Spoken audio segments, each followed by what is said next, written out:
नमस्कार मित्रांनो, मन धागा धागा जोडते नवा या मालिकेच्या आजच्या भागात आज आपण बघणार आहोत. आनंदी ही भाग्यलक्ष्मीजवळ उभी असते आणि तिला सार्थकचं बोलणं आठवत असतं. सार्थक तिला म्हणालेला असतो, तुमचा जर स्वतःवर विश्वास असेल तर लोक काय म्हणतील याला काय किंमत उरली. मला ही साडी बनवण्यासाठी ज्या काही अडचणी आल्या त्या सॉल्व्ह करायला काही लोक आली होती का. ही स्पर्धा जरी तुम्ही जिंकली असेल तरी जिंकण्यासाठी भाग नव्हता घेतलात तुम्ही. तुम्हाला तुमच्या आईवडिलांची स्वप्न पूर्ण करायची होती म्हणून तुम्ही भाग घेतला होता. आणि मग तुमच्या आईवडिलांची स्वप्न पूर्ण करण्यासाठी एवढी मोठी संधी आहे तुमच्याकडे. शेवटी निर्णय आता तुमचा आहे. तर इकडे सार्थकसुद्धा आनंदीच्या फोनची वाट बघत असतो आणि विचार करत असतो की आनंदी आता नक्की काय निर्णय घेईल. आनंदी लगेचच सार्थकला फोन लावते. सार्थक म्हणतो की काय ठरवलं मग मिस आनंदी तुम्ही. त्यावर आनंदी सांगते की मला तुमची ऑफर मान्य आहे. आणि हे ऐकून सार्थकला खूप आनंद होतो. सार्थक म्हणतो की गुड डिसिजन आणि वेलकम टू राज्याध्यक्ष एंटरप्राइजेस. तुम्ही उद्यापासूनच जॉईन करू शकता, पण आमची एक अट आहे. त्यावर आनंदी विचारते की अट कुठली अट. सार्थक म्हणतो की तुम्ही ऑफिसला येताना एकटं येऊ नका. त्यावर आनंदी म्हणते की का बरं, कोणाला घेऊन यायचं आहे का. सार्थक म्हणतो की हो, तुमच्या नावाप्रमाणे जे आनंदी हसू आहे ना, जर त्याला सोबत घेऊन आलात तर बरं होईल. आपल्या कंपनीला त्याची जास्त गरज आहे. त्यावर आनंदी म्हणते की थँक्यू सो मच सर. तर इकडे रेश्मा मात्र फार चिडलेली असते. केदार तिथे येतो आणि म्हणतो की काय मॅडम, अजूनही आनंदीचाच विचार करताय का. रेश्मा म्हणते की Kedar please leave me alone. Kedar म्हणतो की अगं तू आधीपासूनच अलोन आहेस आणि ह्या गोष्टीला ती आनंदी जबाबदार आहे. आधी तिने मला अडकवलं आणि नंतर तुला. मी म्हटलं होतं ना की सार्थक मगाशी तिच्या घरी गेलाय, कदाचित तिला समजावून तो इथं तिला घेऊन येईल आणि काय माहिती तिला डिझायनरचा जॉबसुद्धा देईल. रेश्मा बघ ना, एवढं सगळं करूनसुद्धा तुझ्या हाती काहीच नाही लागलं. परंतु जर तुला सार्थक हवा असेल तर माझ्याकडे एक युक्ती आहे आणि एक व्यक्तीसुद्धा आहे. त्यावर रेश्मा विचारते की कोण. केदार सांगतो की माझी सासू आणि सार्थकची काकू. रेश्मा म्हणते की केदार, उगाच मूर्खासारखं बोलू नकोस. मला जर सार्थक हवा असेल तर मी कॅपेबल आहे त्याला मिळवायला आणि तसंही मला कोणाच्या मदतीची गरज नाही आहे. केदार म्हणतो की ठीक आहे, जर मदत लागली तर मला सांग. एवढं बोलून केदार तिथून निघून जातो. तर इकडे आनंदी अण्णांना म्हणते की अण्णा, मी सार्थक सरांना फोन केला होता आणि मी त्यांना नोकरीसाठी हो म्हणाली आहे. अण्णा म्हणतात की योग्यच केलं बाळा. आनंदी म्हणते की मी उद्यापासून जॉईन व्हायचं ठरवलंय. अण्णा म्हणतात की अगं उद्या कसं जमेल, उद्या कोर्टाची केस आहे, हिअरिंग आहे उद्या. तर आनंदी म्हणते की अण्णा, हे तर माझ्या डोक्यातून निघूनच गेलं. त्यांना मी सांगितलंच नाही असं. अण्णा म्हणतात की एक काम कर, त्यांना सांग की मी उद्या उशिरा येईल. उद्या कोर्टात काय होणार आहे देव जाणे. असं म्हणून अण्णा तिथून निघून जातात. आनंदीला सुद्धा टेन्शन आलेलं असतं. इकडे मालती ही रस्त्याने चाललेली असते आणि अचानक अंशुमन तिथे येतो. अंशुमन म्हणतो की नमस्कार सासूबाई. अंशुमनला बघून मालती घाबरते आणि म्हणते की तुम्ही इथे काय करताय. अंशुमन म्हणतो की अहो सासूबाई, हे तुम्हाला बरं दिसतं का, आपण एका कुटुंबातले आणि कोर्टामध्ये एकमेकांच्या विरोधात उभं राहणार. अहो लोक काय म्हणतील. मालती म्हणते की ते तर खरं आहे अंशुमनराव, पण तुम्ही सुद्धा विचार करायला हवा होता ना. हो, तुम्ही माझ्या आनंदीसोबत तर. तेव्हा अंशुमन म्हणतो की हो, हे सर्व तुम्हाला तुमच्या आनंदीने सांगितलं ना. काय आहे ना, ती तुमची मुलगी आहे, त्यामुळे तुम्ही तर तिच्यावरच विश्वास ठेवणार. नाही, मला मान्य आहे की माझ्याकडून काही चुका झाल्या, पण लगेचच संसार मोडून टाकायचा असतो का. अहो प्रत्येकाच्या आयुष्यात अपडाऊन येतच असतात. मालती म्हणते की अहो तुम्ही तर तिचं बाळ. अंशुमन म्हणतो की हो, गेलं तर जाऊ द्या ना, बाळ काय अजून होतील. त्यावर मालती म्हणते की अहो काय बोलताय अंशुमनराव तुम्ही. त्यावर अंशुमन म्हणतो की झालं गेलं ते विसरून जा, आपण सर्वजण पुढे जाऊयात. अहो यात ना तुमचा फायदा आहे ना माझा. अहो ही तर फक्त सुरुवात आहे, अजून बाकी तर खूप काही व्हायचंय. मला सगळ्यांना साक्ष द्यायची आहे कोर्टात आणि तिथे तर तुम्हाला वेगवेगळे प्रश्न विचारले जाणार. हे काय, ते काय, आनंदी घर का सोडून आली, माहेरी ती का आली, आणि असे अडवे तिडवे प्रश्न विचारून लोक तिच्या इज्जतीचा फालुदा करणार. मग आनंदीला प्रश्न विचारले जातील. अख्ख्या नाशकामध्ये तुमच्या आनंदीचा पंचनामा होणार आणि मग कुठे जाऊन घटस्फोट मिळणार आणि घटस्फोट मिळाल्यानंतर पुढे काय होणार, म्हणजे आनंदी कुठे राहणार. मालती म्हणते की असं काय म्हणताय, ती आमच्यासोबतच राहणार. अंशुमन म्हणतो की किती वर्ष. मालती म्हणते की किती वर्ष म्हणजे. अंशुमन म्हणतो की या जगात काही कोणी अमरपट्टा बांधून आलं नाहीये. माणूस या जगात आहे तोपर्यंत तो राहणार आणि मग तुम्ही गेल्यावर आनंदीचं काय होणार. मालती म्हणते की अहो काय बोलताय तुम्ही. अंशुमन म्हणतो की खरं तेच बोलतोय मी, त्यामुळेच मी एक सोय करून ठेवली आहे. अंशुमन खिशातून महिला आश्रमाचा फॉर्म काढतो ती विचारते की काय आहे हे. अंशुमन म्हणतो की आश्रमातला फॉर्म, आणि हा फॉर्म आता तुम्ही आनंदीच्या नावाने भरून ठेवा. काय आहे ना, तुमच्यानंतर मनोज त्याच्या फॅमिलीकडे बघेल की आनंदीकडे बघेल. अहो, त्याला तर आताच जड झाली आनंदी, आणि आनंदी काय तिच्या आत्यासारखी वकील नाही आहे. आणि डिवोर्स झाल्यानंतर मुलींना काय काय सहन करावं लागतं हे चांगलंच माहिती आहे तुम्हाला. आणि तुम्हाला तर हे माहिती आहे ना की बऱ्याचशा मुलींना हे सहन होत नाही म्हणून त्या जीवसुद्धा देतात. आणि तुमची आनंदीसुद्धा मरायलाच चालली होती ना. त्यामुळे एक काम करा, याच्यावर सही करा. तिची जागा महिला आश्रमातच आहे. तुम्हाला काय वाटतं, एका साडीचं बक्षीस मिळालं म्हणून खूप आनंदाची बातमी झाली. अहो, त्याच साडीने एखाद्या दिवशी फाशी घेईल ती. ती म्हणते की अंशुमनराव, तुम्ही तोंड सांभाळून बोला. अंशुमन म्हणतो की मला फक्त तुम्हाला एवढंच सांगायचं आहे की हे जग खूप वाईट आहे आणि इथं एका मुलीचं राहणं खूप वाईट आहे. अगदी गिधडासारखं टोचून टोचून खातील तिला.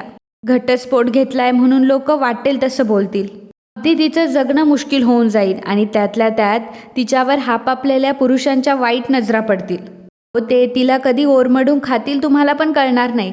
मालती रडायला लागते आणि म्हणते की अहो, असं काहीच होणार नाही. अंशुमन म्हणतो की वाईट लोक आहे हो, सगळी वाईट लोक आहे. या जगात माझ्यासारखी चांगली माणसं खूप कमी आहेत. हे बघा, अजूनही वेळ गेलेली नाहीये. मी तुम्हाला म्हटलं होतं ना की मी आनंदीला सुखात ठेवेल. त्या गोष्टीसाठी मी अजूनही पश्चाताप करतोय. हे बघा, उद्या तुम्ही कोर्टामध्ये आनंदीच्या बाजूने काहीही बोलायचं नाही, आणि बाकीचं सर्व मी करतो. कराल ना एवढं?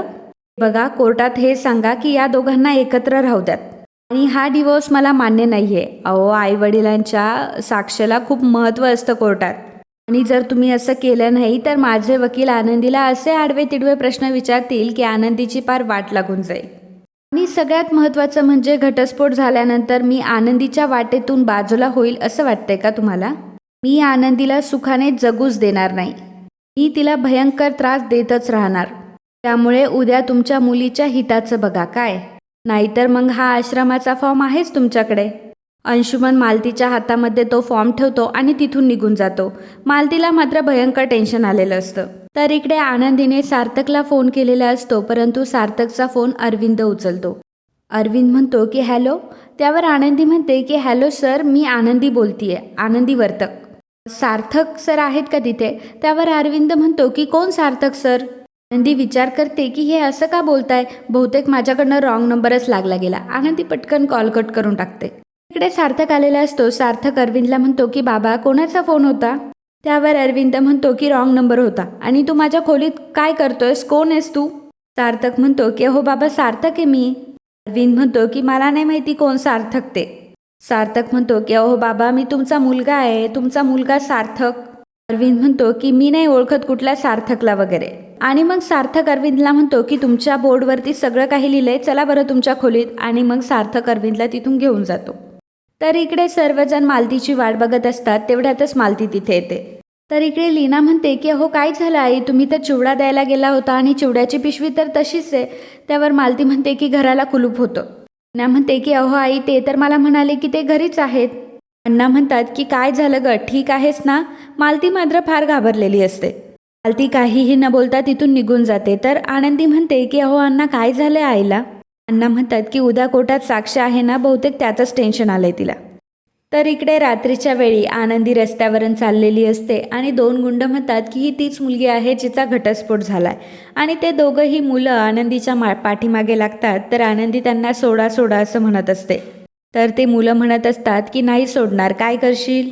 खरं तर मालतीला पडलेलं हे एक स्वप्न असतं, आणि मालती अगदी दचकून उठते. ती विचार करू लागते की हे तर स्वप्न होतं, पण अंशुमनराव म्हणाले तसं जर झालं तर, आणि असं जर झालं तर आनंदीचं आयुष्य उद्ध्वस्त होईल. मला खरंच कळत नाहीये की काय करावं ते. मालतीला मात्र अंशुमनचंच बोलणं आठवत असतं, आणि मालती खूप घाबरलेली असते. तर दुसऱ्या दिवशी सकाळी गायत्री आत्या ही कोर्टाकडे आलेली असते, आणि लीना, आनंदी आणि अण्णा तिथे येतात. तर गायत्री म्हणते की अहो अण्णा, किती उशीर झालाय, आणि वहिनी कुठे आहे? त्यावर अण्णा म्हणतात की ती मंदिरात गेली आहे, येईल ती. गायत्री म्हणते की अरे, कोर्ट केस कधीही सुरू होईल, कुठे आहे ती? आता त्या शेलारांनी साक्ष द्यायला बोलवलं म्हणजे? अरे, साक्षीदारांच्या लिस्टमध्ये तिचंही नाव आहे, माहिती आहे ना? लीना म्हणते की आत्या, अहो मी बहुतेक वेळा त्यांना कॉल लावायचा प्रयत्न पण केला, परंतु घरी विसरल्या असतील शक्यतो फोन. इतक्यातच वकील शेलार आणि अंशुमन तिथे येतात. तर अंशुमन बघतो आणि मनात म्हणतो की आनंदीची आई कुठे दिसत नाहीये, बहुतेक माझं बोलणं मनाला लागलं त्यांच्या. चला, एक प्लॅन तर सक्सेसफुल झाला. आता आनंदीची आई काय आनंदीच्या पाठीशी नाही. शेलार वकील आणि अंशुमन कोर्टात निघून जातात, तर आनंदी आणि गायत्री आत्या, अण्णा, लीना सुद्धा जातात. इकडे कोर्ट सुरू झालेलं असतं. वकील शेलार म्हणत असतात, माझ्या अशिलावर वर्तक कुटुंबांनी खूप मोठे आरोप केलेत आणि ते आरोप खरे आहेत की खोटे आहेत हे समजण्यासाठी मला वर्तक कुटुंबातील काही लोकांची साक्ष घ्यायची. साक्षीदारांची नावं तर मी नमूद केली आहेत, परंतु मला पहिली साक्ष घ्यायची आहे आनंदीच्या वडिलांची. अण्णा आता विटनेस बॉक्समध्ये उभे असतात. शेलार म्हणतो की तुम्ही जे आम्हाला काही सांगाल ते सर्व खरं असेल अशी आम्ही अपेक्षा करतो. अण्णा म्हणतात की मी माझ्या उभ्या आयुष्यात कधीही खोटं बोललेलो नाही. हेच माझ्या आईवडिलांचे संस्कार आहे आणि हेच मी माझ्या मुलांना दिलेत. शेलार म्हणतात की मला तुम्हाला एक गोष्ट विचारायची आहे. तुम्हाला तरी आनंदीने कधी काही सांगितलं होतं का? अण्णा म्हणतात की असं कोण सांगेल? जज साहेब, आपण आपल्या मुलींवर संस्कार करतो की घरातल्या गोष्टी ह्या बाहेर सांगायच्या नाही. एक मुलगी जेव्हा माहेरचा उंबरठा ओलांडून सासरी जाते तेव्हा सगळी सुखदुःख ती तिथेच ठेवते. दुसऱ्याला कधीही नाही सांगत ती. शेलार म्हणतात की अहो, पण तरीसुद्धा काहीतरी सांगितलं असेलच ना? त्यावर अण्णा म्हणतात की नाही हो, माझी आनंदी ही खूप स्वाभिमानी आहे आणि तिला माहेरच्यांची काळजी आहे आणि म्हणूनच तिने 4 वर्ष हे सर्व सहन केलं आणि तिच्या दुःखाची झळ आम्हाला सोसूनही नाही दिली. पण कदाचित तिला असं वाटलं असेल की कधी ना कधी हे भांडं फुटणारच आहे, याला वाचा फुटणारच आहे. आणि मित्रांनो, आजचा हा भाग इथेच संपतो. पुढील भागात आपल्याला पाहायला मिळणार आहे. वकील शेलार म्हणतात की आज मुलीच्या आईची कोर्टात साक्ष होती, परंतु त्या हजर नाहीत. त्यांचा आपल्या मुलीला पाठिंबा नाही आहे. तेवढ्यातच आनंदीची आई म्हणजेच मालती तिथे येते आणि म्हणते की जज साहेब, आनंदीच्या आईचा आनंदीला पूर्ण पाठिंबा आहे. मालती आता विटनेस बॉक्समध्ये उभी असते आणि म्हणते की हा घटस्फोट आता झालाच पाहिजे. या माणसाने माझ्या आनंदीचं आयुष्यच उद्ध्वस्त केलं आहे. लवकरात लवकर ह्या माणसापासून मुक्त करा माझ्या आनंदीला. आता हे ऐकल्यावर आनंदीलाही मात्र रडू आवरेनासं होतं, कारण मालतीने हे पहिल्यांदाच वक्तव्य केलेलं असतं आणि सर्वजण खुश असतात. तर मित्रांनो, असेच मन धागा धागा जोडते नवा या मालिकेचे डेली अपडेट बघण्यासाठी आताच आपल्या चॅनलला सबस्क्राईब करा. आणि आजचा हा भाग तुम्हाला आवडला असेल तर व्हिडिओला लाईक आणि कमेंट करायला अजिबात विसरू नका. धन्यवाद.